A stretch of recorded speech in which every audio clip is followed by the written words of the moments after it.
O governo de Joe Biden segue na tentativa de evitar isso que a gente acabou de tratar aqui, que esse conflito entre Hamas e Israel acabe se transformando numa guerra regional.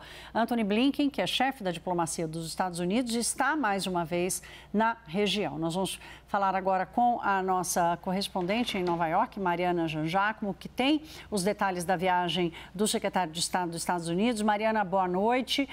Conta um pouco a gente sobre esse roteiro de Blinken e a expectativa para essa viagem dele, minha cara. Oi, Thaís, boa noite a todos. Thaís, primeira parada de Antony Blinken na Turquia, mas ele também deve visitar a Grécia, a Jordânia, Catar. O Catar é um país importantíssimo nas negociações dessa guerra, né? Porque tem um bom diálogo com os Estados Unidos, com Israel, com o Hamas. Antony Blinken também vai aos Emirados Árabes Unidos, à Arábia Saudita, ao Egito e a Israel. E essa é uma das viagens mais desafiadoras, na verdade, a mais desafiadora que ele já fez durante todo esse período aqui. Muitos analistas aqui nos Estados Unidos estão dizendo isso por causa do momento da guerra, porque vem num momento muito sensível, né? No momento de escalada das tensões, do receio disso virar um conflito regional generalizado, especialmente depois da morte desse líder do Hamas no Líbano, né? É importante ressaltar que foi a primeira morte em muito tempo fora da faixa de Gaza, fora da Cisjordânia, a primeira morte de um líder do Hamas fora desses lugares. Aconteceu ali na capital do Líbano, aconteceu em Beirute. Então, é nesse contexto que Antony Blinken vai, em meio ao receio dessa escalada da guerra e também no momento em que muitos americanos criticam o apoio indiscriminado, o apoio sem limites dos Estados Unidos a Israel por causa do sofrimento dos civis, por causa das mortes dos civis. Inclusive, houve um protesto aqui nos Estados Unidos. Os manifestantes cercaram a casa do secretário de Estado e chegaram a jogar tinta vermelha no carro dele antes dele ir para o aeroporto, justamente por causa disso, porque acreditam que esse apoio dos Estados Unidos desmedido ali nesse momento não cabe. Então existe há protestos aqui nos Estados Unidos nesse momento também contra mais ajuda, nesse momento em que tanta gente está sofrendo, né, na faixa de Gaza, o número de mortes dos civis, o sofrimento dos civis, existe uma cobrança muito grande para que, na verdade, os Estados Unidos ajudem mais nessas questões humanitárias e menos nas Forças Armadas de Israel. A gente separou um trecho do que disse o secretário de Estado Antony Blinken nessa viagem importantíssima, então, em que ele tenta ali falar com aliados da região, mostrar união dos Estados Unidos ali com a região, mas em um contexto muito desafiador. Vamos ouvir.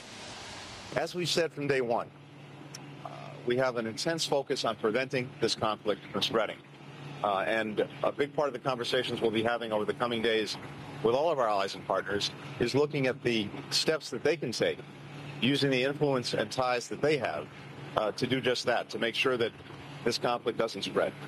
But it is vital that we engage in this diplomacy now, both for the sake of the future of Gaza itself and more broadly, the sake of the future for Israelis and Palestinians and for the region as a whole. There is clearly a strong desire among the majority of people in the region for a future that is one of peace, of security, of de-escalation of conflicts, of integration of countries. And that's one path, that's one future. The other future is an endless cycle of violence, a repetition of the horrific events that we've seen, and lives of insecurity and conflict for people in the region, which is what virtually no one wants.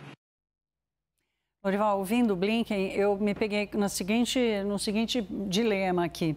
Se eu penso que vai acontecer a paz, talvez eu esteja otimista demais. E se eu penso que vai ser o contrário, o segundo futuro que ele coloca, né, de uma guerra interminável, eu estou sendo pessimista demais. Como é que a gente, em meio de caminho a gente fica olhando para o que está acontecendo?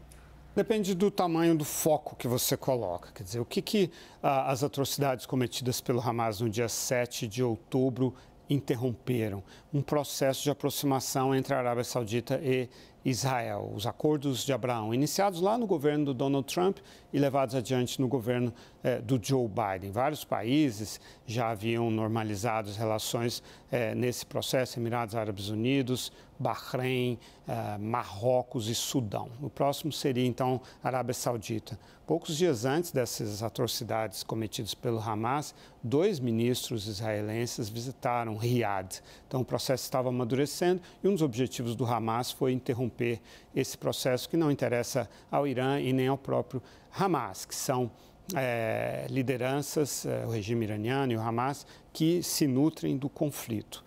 Agora, se você fecha o foco na questão palestina, aí já não interessa ao atual governo israelense. Benjamin Netanyahu, que é o primeiro-ministro mais longevo da história de Israel, ele construiu as suas credenciais garantindo aos israelenses a segurança. Ele